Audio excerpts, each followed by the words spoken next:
रिक्त स्थान भरना है और ब्रैकेट में हमें शब्द दिए गए हैं जिनमें से कोई एक हमें भरना है। जैसे आप यहाँ पर देख सकते हैं कि यहाँ पर दो शब्द दिए गए हैं, सर्वांग सम या समरूप। तो इन दोनों में से कोई एक हमें यहाँ पर भरना है। यहाँ पर भी हमें समरूप और सर्वांग सम दिया गया है, तो इन दोनों में से कोई एक भरना है। इसी तरीके से समद्विबाहु और समबाहु में से भी कोई एक भरना है। तो ये सभी हमें दिए गए हैं। तो सबसे पहले तो हम एक एक करके इन सभी को भरेंगे और इनको समझते भी चलेंगे। जैसे पहले नंबर पर हमें दिया गया है कि सभी वृत्त खालिस्तान होते हैं। ध्यान रखना है, सभी वृत्त खालिस्तान होते हैं। तो यहाँ पर हमें भरना है कि सर्वांग सम है या समरूप है, दो में से कोई एक भरना है। तो इसका आंसर तो होगा समरूप, लेकिन कैसे होगा इसको समझ लेते हैं। सर्वांग सम का मतलब क्या होता है और समरूप का मतलब क्या होता है, ये हम पहले इंट्रो वाले वीडियो में भी देख चुके हैं। लेकिन यहाँ पर हम थोड़ा सा और समझ लेते हैं और इसके बाद हम यहाँ पर समरूप भरेंगे। जैसे अगर हमारे पास दो वृत्त हों, ए और बी, तो आप यहाँ पर देख रहे हैं कि दोनों वृत्तों की जो त्रिज्याएं हैं वो दोनों की बिल्कुल समान है। इसका मतलब ये है कि ये वाला वृत्त अगर उठाकर इसके ऊपर रख दिया जाए तो ये वाला वृत्त पहले वृत्त को पूरी तरीके से ढक लेगा। इसका मतलब है अगर पहले वृत्त पर दूसरा वृत्त अध्यारोपित किया जाए, अध्यारोपित करना यानी इसके ऊपर रखना, तो ये पहले वृत्त को पूरी तरीके से ढक लेगा। अतः ये दोनों वृत्त कैसे हैं, सर्वांग सम हैं। लेकिन हमसे क्वेश्चन में पूछा गया है सभी वृत्त, तो सभी वृत्त की बात की जाए तो वो सर्वांग सम नहीं हो सकते, क्योंकि आपको यहाँ पर तीन वृत्त दिख रहे हैं जो अलग अलग त्रिज्याओं के हैं।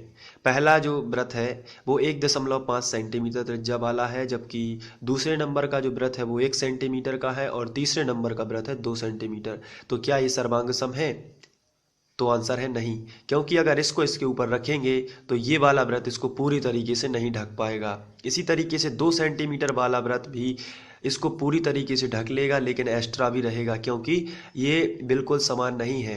इसकी त्रिज्या अलग है, इसकी त्रिज्या अलग है, इसकी त्रिज्या अलग है।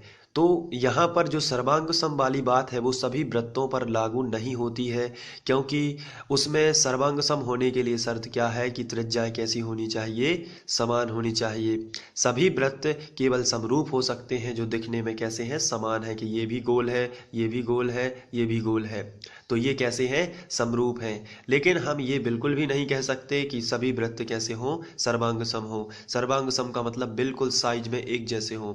यहाँ पर आप देख रहे हैं समरूप हैं, समरूप का मतलब वो दिखने में तो समान है लेकिन उनके साइज अलग अलग हैं। तो यहाँ पर जो क्वेश्चन था वो था सभी वृत्त खालिस्तान होते हैं, तो सभी वृत्त सर्वांग सम नहीं हो सकते, क्योंकि सभी वृत्तों की साइज अलग अलग होती है, इसलिए वो कैसे होंगे, समरूप होंगे। तो हम यहाँ पर भरेंगे समरूप, तो भर देते हैं। तो इस तरीके से हमने भर दिया। अब सेकंड देख लेते हैं, सभी वर्ग खालिस्तान होते हैं। इसमें भी वही केस लगेगा, सभी वर्ग खालिस्तान होते हैं, समरूप या सर्वांग सम। तो बिल्कुल वैसा ही लिखना है कि सभी वर्ग सर्वांग सम नहीं हो सकते, क्योंकि वो एक से नहीं होते हैं, किसी की भुजा ज़्यादा होगी, किसी की भुजा कम होगी। आइए इसको देख लेते हैं। जैसे हमारे पास कोई दो वर्ग हैं, पहला और दूसरा, तो आप देख रहे हैं कि पहले वर्ग की भुजा जो है वो 2 सेंटीमीटर है सभी जगह, क्योंकि वर्ग है तो इनकी सभी भुजाएं कैसी होती हैं, बराबर। यहाँ पर भी आप देख रहे हैं एक वर्ग है जिसकी प्रत्येक भुजा भी 2 सेंटीमीटर की है, तो ये दोनों वर्ग कैसे हैं, सर्वांग सम। लेकिन ये दोनों ही बस सर्वांग सम हैं। लेकिन क्वेश्चन में हमसे कहा गया है सभी वर्ग होते हैं, तो सभी वर्ग तो सर्वांग सम नहीं हो सकते, क्योंकि अगर हम चित्र में और देखें तो यहाँ पर आपको 3 वर्ग दिख रहे हैं। पहला वर्ग 2 सेंटीमीटर भुजा वाला है, दूसरा वर्ग भी 2 सेंटीमीटर भुजा वाला है। इसका मतलब दोनों वर्ग जो है वो तो सर्वांग सम है। लेकिन सभी वर्गों की बात की जाए तो कोई ऐसे वर्ग होंगे जो 3 सेंटीमीटर भुजा वाले होंगे, कुछ 4 सेंटीमीटर भुजा वाले होंगे। तो यदि इनको अगर इस वाले वर्ग को इस पर रख दिया जाए तो इसको पूरी तरीके से ढक लेगा, इसके बराबर है क्योंकि ये। लेकिन अगर हम 3 सेंटीमीटर वाले को रखेंगे तो इसको नहीं ढक पाएगा या फिर एक्स्ट्रा हो जाएगा। तो हम कह सकते हैं कि सभी वर्गों पर ये बात लागू नहीं होती है कि सर्वांग सम हो, क्योंकि उनकी जो भुजाएं होती हैं वो अलग अलग होती हैं। जैसे ये 3 सेंटीमीटर वाला वर्ग है, अब यदि एक आध और वर्ग ले लेते हैं, जैसे ये है 4 सेंटीमीटर वाला वर्ग, तो आप देख सकते हैं कि ये बिल्कुल समान नहीं है, क्योंकि इनमें भुजाएं अलग अलग भुजाओं वाला वर्ग है। ये 4 सेंटीमीटर भुजा वाला वर्ग आप देख रहे हैं, ये 3 सेंटीमीटर भुजा वाला वर्ग आप देख रहे हैं, और ये आपने देखे 2 सेंटीमीटर के। तो सभी वर्गों की यदि बात की जाए एक तरफ से, तो ये केवल दिखने में ही समान है कि इसमें भी 4 भुजाएं हैं, इसमें भी 4 भुजाएं हैं, इसमें भी 4 भुजाएं हैं और इसमें भी 4 भुजाएं हैं। लेकिन हम ये कहें कि इनकी माप बिल्कुल एक सी है तो ये गलत होगा, क्योंकि इनकी माप अलग अलग है। कोई 4 सेंटीमीटर वाला है, कोई 3 सेंटीमीटर वाला है, कोई 2। तो हम कहेंगे ये दिखने में तो सेम है, तो इसका मतलब ये समरूप तो है, लेकिन इनकी माप एक सी नहीं है, इसलिए ये सर्वांग सम नहीं है। तो हम वहाँ पर समरूप भरेंगे। तो यहाँ पर जो हमसे पूछा गया था सभी वर्ग खाली स्थान होते हैं, तो हम भरेंगे सभी शब्द आया इसलिए हम समरूप, सभी शब्द आया इसलिए समरूप, क्योंकि सभी पर यह बात लागू नहीं होती कि वो सर्वांग सम हो। तो इसलिए यहाँ भी क्या भरा जाएगा, समरूप। अब इसके बाद बात करेंगे तीसरे रिक्त स्थान की।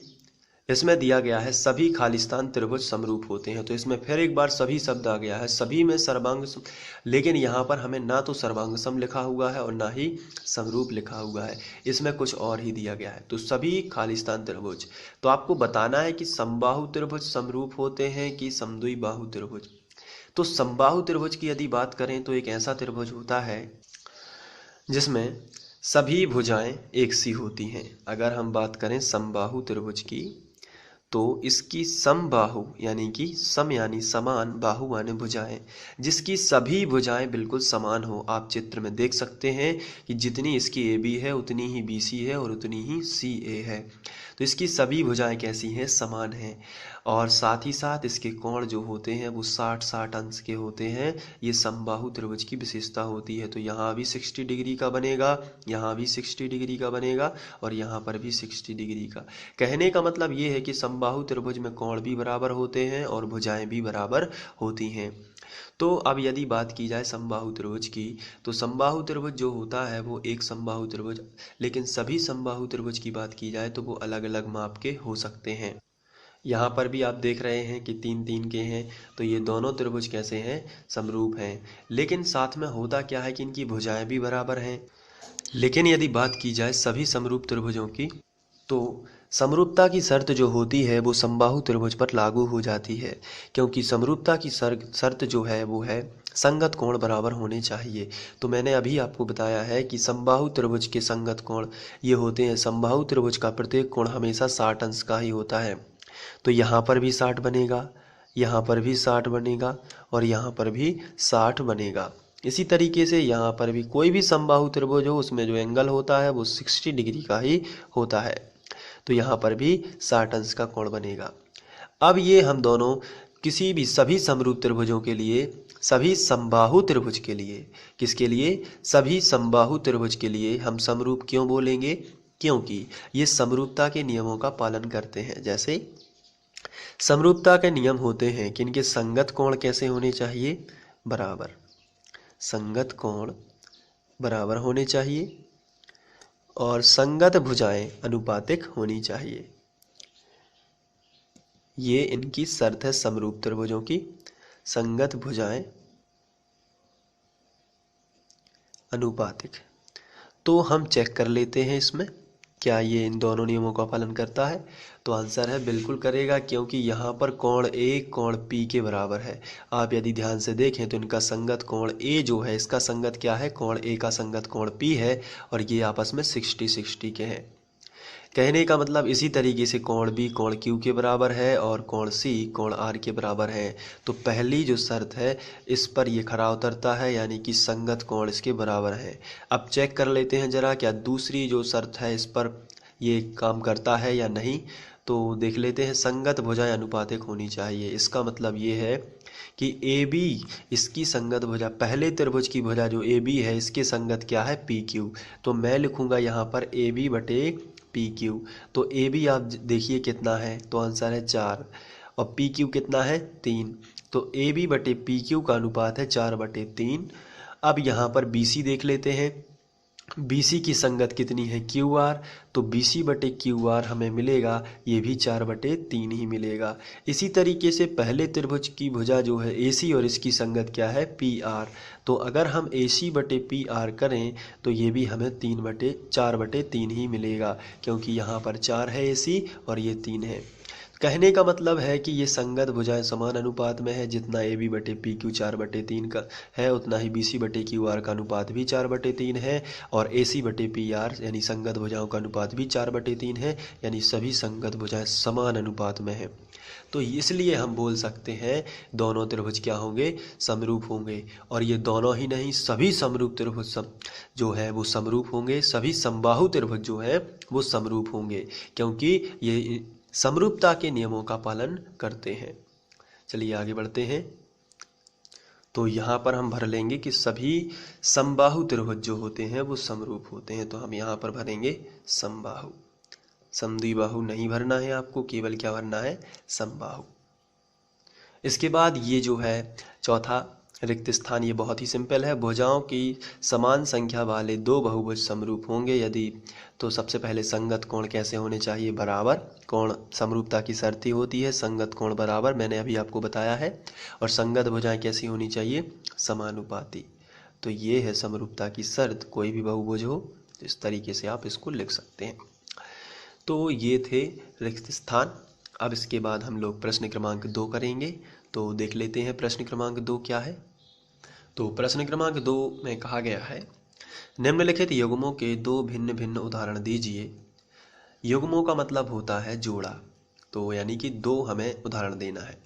पहला, समरूप आकृतियाँ। समरूप आकृतियाँ कौन कौन सी होती हैं ये आपको बताना है। तो पहला तो होगा, अभी आप लोगों ने पढ़ा है, समरूप आकृतियाँ कौन कौन सी हो सकती हैं। तो समबाहु त्रिभुज जो हैं वो समरूप आकृतियाँ होती हैं, दो समबाहु त्रिभुज। तो हम लिखेंगे समबाहु त्रिभुजों का युग्म, यानी युग्म यानी दो समबाहु त्रिभुज। तो ये कैसे होते हैं, समरूप होते हैं। सेकंड जो है, ऐसी आकृतियाँ बताना है जो समरूप नहीं हैं। तो हमें ऐसी आकृतियाँ खोजना है जो समरूप ना हो आपस में।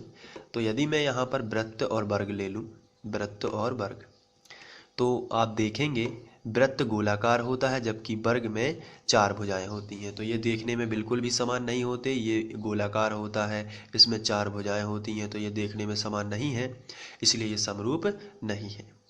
तो इस तरीके से दूसरा क्वेश्चन भी सॉल्व हो जाता है। इसके बाद यदि हम बात करें क्वेश्चन की, तो इसमें लिखा है बताइए कि निम्नलिखित चतुर्भुज समरूप हैं या नहीं।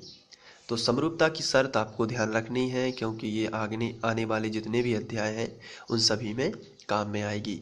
तो समरूपता की जो शर्त है वो है संगत कोण बराबर होने चाहिए और संगत भुजाएं अनुपातिक होनी चाहिए। तो आप यहाँ पर देखें तो भुजाएं तो अनुपातिक हैं, 1.5/3, 1.5/3, 1.5/3, लेकिन यहाँ पर ये बॉक्स बना है, इसका मतलब होता है 90 अंश। ये भी यहाँ पर बॉक्स बना है, ये भी बॉक्स बना है और ये भी बॉक्स बना है। इसका मतलब क्या होता है, 90 अंश। क्या यहाँ पर बॉक्स बना है, आंसर है नहीं बना। तो यहाँ पर बॉक्स नहीं बना है इसलिए 90 नहीं है, तो संगत कोण बराबर नहीं है, ये 90 से कम है। इसलिए हम बात करेंगे संगत कोणों की यदि, तो यहाँ पर 90 है, यहाँ पर 90 नहीं है। तो इसका आंसर होगा संगत कोण बराबर नहीं है,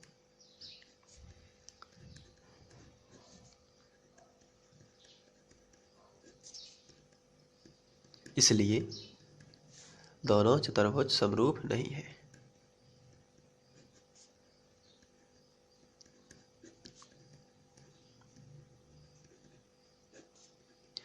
तो इस तरीके से आपको कर लेना है।